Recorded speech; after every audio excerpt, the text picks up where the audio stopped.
বাড়িঘরের কাজ যে শেষ বলতে কিছু হয় না, একটার পর একটা বের হতেই থাকে, সেটা নিজের হাতে দায়িত্ব না আসলে বুঝতে পারতাম না।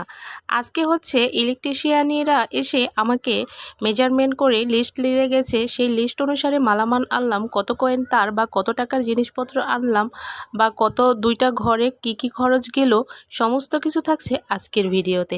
আসসালামু আলাইকুম প্রিয় দর্শক, আপনারা সবাই কেমন আছেন? আশা করি খুব ভালো আছেন। আমরাও আল্লাহর অশেষ রহমতে অনেক বেশি ভালো আছি। আমি যেহেতু নিচের ঘরে 2টা রুম কমপ্লিট করলাম এবং ওয়াশরুম সহ আজকে কারেন্টের লাইন টানানো হবে, কারণ ভাড়া হয়ে গেছে রুম আলহামদুলিল্লাহ। এখন শুধু 2টা রুম আর ওয়াশরুমে কারেন্টটা টেনে দিলেই ভাড়াটিয়ারা উঠে যাবে ইনশাআল্লাহ। তো কারেন্টের মিস্ত্রি মামা হচ্ছে আমাকে লিস্ট দিয়ে গেছে সপ্তাহখানিক আগে। আমি লিস্ট অনুসারে মালামালগুলো এনে ফেলেছি। আর আমি যেহেতু বাইরে বের হই, ভিডিও করার স্পেস থাকে না। আমি যে স্ট্রাগলগুলো করি আপনাদের মাঝে শেয়ার করতে খুব মনে চায়, কিন্তু রাস্তাঘাটে ভিডিও করতে আমার অনেক লজ্জাবোধ লাগে, তাই জন্য করতে পারি না। যাই হোক, এই মালামালগুলো সব লিস্ট অনুসারে আমি এনেছি।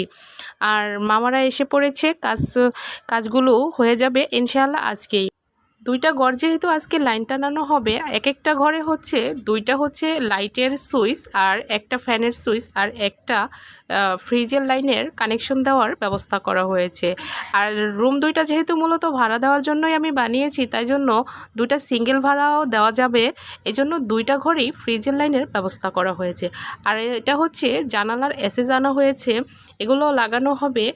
আর হচ্ছে আমি ইলেকট্রিশিয়ান জিনিসগুলা মানে ইলেকট্রিকের জিনিসগুলা এনেছি। 2 কয়েন তার, আমার কিছু পুরাতন তার ছিল, আর হচ্ছে 1 কয়েন লাল তার আর 1 কয়েন কালো তার আনা হয়েছে। আর 2 ঘরে 2টা মানে বোর্ড আনা হয়েছে, হচ্ছে ওই কি বলে হোল্ডার আনা হয়েছে। এগুলো সমস্ত কিছু আমার 9,500 টাকার মতো লেগেছে। আর মিস্ত্রি মামাদের দিয়েছি 3,500 টাকা মজুরি। 2টা রুম, একটা বাথরুম, আর হচ্ছে এগুলা লাইন টানতে হচ্ছে বাইরে একটু টুকটাক কাজ ছিল, এগুলো মিলিয়ে ঝিলিয়ে এসএসগুলো লাগানো হয়েছে এই যে। আর সমস্ত লাইন টানতে আমার কাছ থেকে 3,500 টাকা মজুরি নিয়েছে। তো আপনাদের মাঝে আমি যতটুকু পারতেছি শেয়ার করার চেষ্টা করতেছি। আর যারা নতুন বাড়ির কাজ করবেন তারা একটু হলেও অনুপ্রাণিত হবেন। আর ভালো লাগলে লাইক কমেন্ট শেয়ার দিয়ে চ্যানেলটি সাবস্ক্রাইব করবেন। আজকে এই পর্যন্ত, আল্লাহ হাফিজ।